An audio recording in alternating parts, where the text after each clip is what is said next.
Muhammad Arif Fauzan dengan NPM 25741022. Perkenalkan, saya Renjani Alvina Yuningsi dengan NPM 25741028. Perkenalkan, nama saya Muhammad Deni Prasetyo dengan NPM 25741021. Perkenalkan, nama saya Bunga Puji Ramadhani dengan NPM 25741008. Perkenalkan, nama saya Makbar Adiansa dengan NPM 25741020.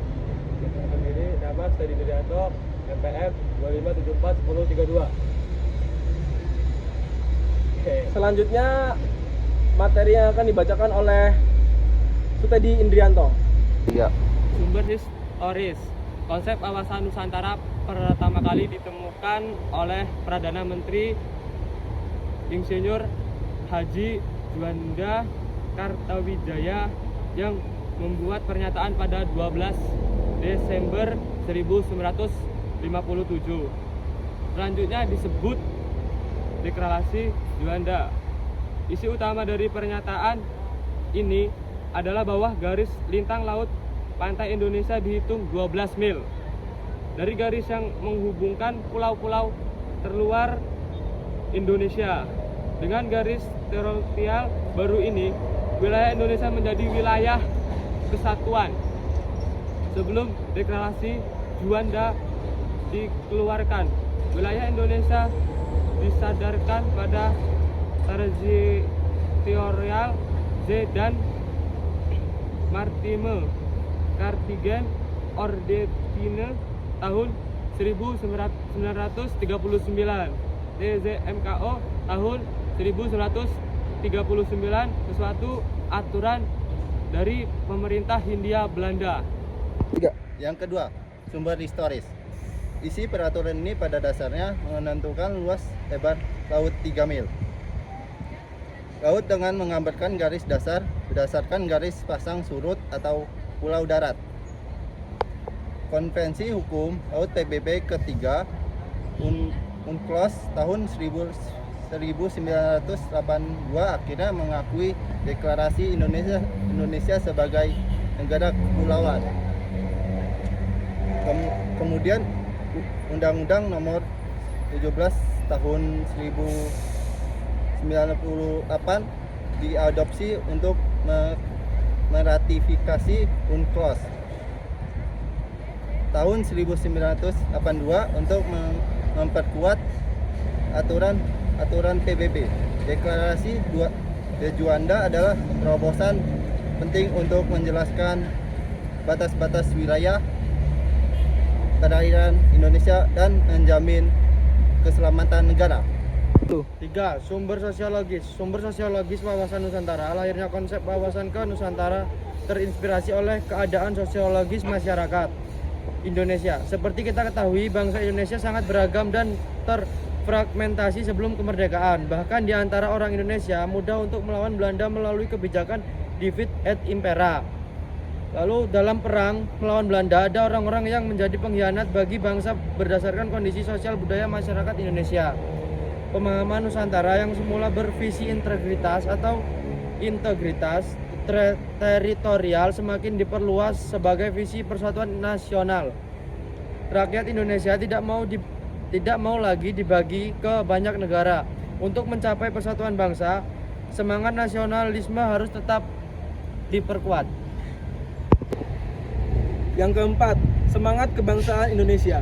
Semangat kebangsaan Indonesia sebenarnya diprakarsi oleh acara kebangkitan nasional 20 Mei 1908 yang dikonfirmasikan Majelis Pemda pada 28 Oktober 1928. Maka jauh sebelum tahun 1957 deklarasi di dunia, konsep semangat dan persatuan nasional telah berkembang di negara ini, padahal semangat kebangsaan ini telah berhasil membentuk bangsa yang telah mandiri.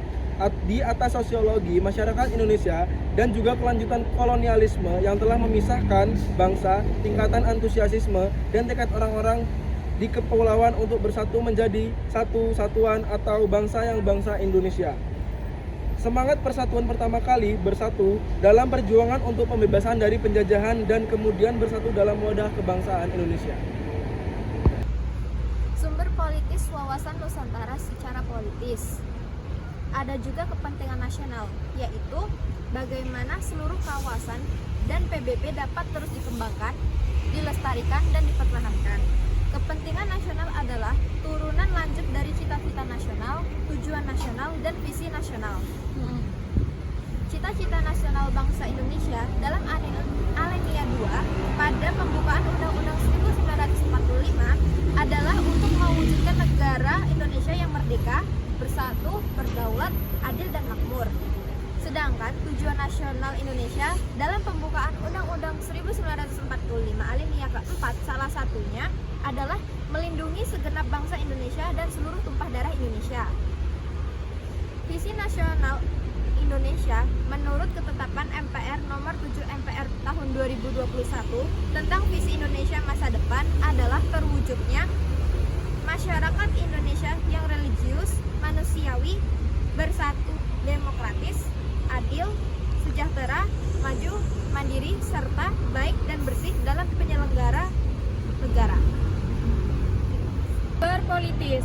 Pengetahuan wawasan Nusantara yang diperoleh sejak Deklarasi de Juanda 1957 kemudian menjadi citra politik negara. Karena kata wawasan Nusantara dimasukkan dalam garis-garis besar haluan negara GBHN berdasarkan keputusan MPR tahun 1973, 1978, 1983, 1988, 1993, dan 1998 menurut GBHN. Konsep wawasan Nusantara dimasukkan dalam pasal 25A Undang-Undang Dasar 1945 yang dihasilkan dari perubahan keempat pada tahun 2002. Walaupun Nusantara sebenarnya adalah pandangan politik rakyat Indonesia, hal itu terkait dengan pemahaman geopolitik di wilayah administrasi negara dalam sistem kebijakan, dikaitkan dengan analisis geografi di wilayah atau tempat tinggal suatu negara. Sekaligus pandangan yang muncul tentang hubungan antar faktor geografis, strategis, dan politik suatu negara di dalam implementasi membutuhkan strategi nasional. Semuanya ada di dalamnya.